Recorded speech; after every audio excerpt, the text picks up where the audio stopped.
আসসালামু আলাইকুম। তোমাদের সাথে আরেকটি ডেইলি ভ্লগ শেয়ার করছি। ভিডিওটি অবশ্যই স্পেশাল হবে, মিস করবে না কিন্তু। আজকের ভিডিওটা সকাল থেকে শুরু না করে আমি দুপুর থেকে শুরু করলাম। দুপুরে খাওয়া দাওয়া কমপ্লিট করে তারপর আবার রাতে নতুন করে রান্নাবান্না করলাম। আর সেদিন রান্না করলাম গরুর মাংস ভুনা। গরুর মাংসের এই রেসিপিটা আমি পেজে শেয়ার করেছি, অবশ্যই তোমরা দেখে নিবে। একবার হলেও ভিডিওটা দেখে তোমরা রেসিপিটা ট্রাই করো, তারপর দেখবে বারবার এই রেসিপি ট্রাই করার ইচ্ছা করবে।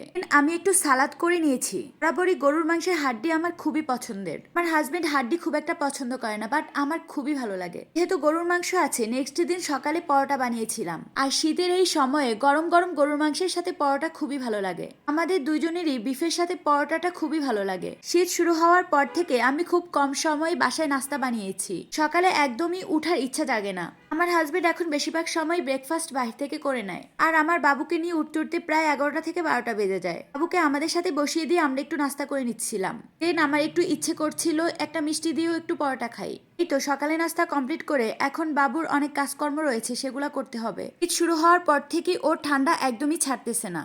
আমি এখানে নাকের স্প্রে নিয়েছি ওর নাকটা পরিষ্কার করার জন্য, বাট ও নিয়েছে, ও একদমই নাক পরিষ্কার করতে চায় না। তারপর ওর হাত মোজা এবং পা মোজা নিয়েছি, ওকে এখন প্যাকেট করব। ইদানিং এত দুষ্ট হয়েছে যে কোনো কিছুই ঠিকমতো করা যায় না। সবাই আমার বাচ্চাটাকে মাশাল্লাহ বলে দিও, আর ওর জন্য অনেক অনেক দোয়া করে দিও যাতে ও তাড়াতাড়ি সুস্থ হয়ে যায়।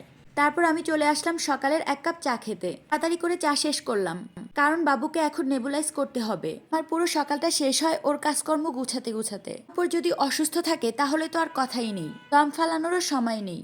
কি আর করার, মা হলে তো নিজের কাজের আগে সন্তানের কাজের কথাই সবার আগে মাথায় আসে। এত ব্যস্ততার মাঝেও তাকে আগলে রাখা, ওষুধ খাওয়ানো, গরম জামা কাপড় পরানো, সবকিছুই টাইম মতো করা লাগে। এই তো নেবুলাইজ করতে করতে বাচ্চাটা আমার ঘুমিয়ে পড়েছে। ভাবলাম ঘুমন্ত অবস্থায় ওর হাত পায়ের নখগুলো কেটে দেই, কারণ জেগে থাকা অবস্থায় ওর হাত পায়ের নখ কাটা এখন খুবই অসম্ভব ব্যাপার হয়ে উঠেছে। এই তো বিকেলবেলা আমার হাজবেন্ড গরম গরম ভাপা পিঠা এবং চিতল পিঠা বাইরে থেকে নিয়ে এসেছে। ইদানিং আমার খুব ইচ্ছে করছে আমি ভাপা পিঠা বানাবো, যদিও এর আগে কখনো ট্রাই করা হয়নি। বাট আমার হাজবেন্ড বলতেছে এত কষ্ট করার দরকার নেই। তবে ইচ্ছে আছে, ইনশাল্লাহ ভাপা পিঠার রেসিপি খুব ভালো করে শিখে তোমাদের সাথে শেয়ার করব। এই তো চা নাস্তা খেয়ে চলে আসলাম রান্না বান্না করতে। আমি আজ চিতল মাছ ভুনা করব এবং বিভিন্ন রকমের শীতকালীন সবজি দিয়ে একটা মিক্সড সবজি বানাবো। রান্না বান্না শেষে একটু স্কিন কেয়ার করে নিচ্ছি। রিলের এই গ্লিসারিনটা এত ভালো, এটা আমি আমার মায়ের কাছ থেকে নিয়েছি। প্রথমে আম্মুকে দেখেছিলাম এটা ইউজ করে আমাকে ভালো একটা রিভিউ দিতে। পর থেকে আমি এটা ইউজ করে খুবই ভালো উপকার পাচ্ছি।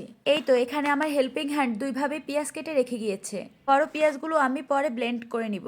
আপাতত এখন ফ্রোজেন করছি। ফরিদপুরে আসার পর আমাদের খুব ভালোই গুড় ট্রাই করা হয়। গুড় তো আমার অলওয়েজ ভালো লাগে, স্পেশালি ডিম চিতল পিঠা দিয়ে নারিকেল আর গুড়ের মিশ্রণ, জাস্ট ওয়াও। এখন আমি গুড়গুলো পলিথিন পেঁচিয়ে ভালো করে পুতা দিয়ে থেতলিয়ে নিব। দেন এই গুড় দিয়ে আমি অল্প অল্প করে চা খাবো। গুড়ের চাটা আসলেই অনেক মজার হয়। গুড় এবং নারিকেল দিয়ে তোমাদের সাথে খুব তাড়াতাড়ি ডিম চিতল পিঠা শেয়ার করব। আজকের ভিডিও এখানেই শেষ করছি।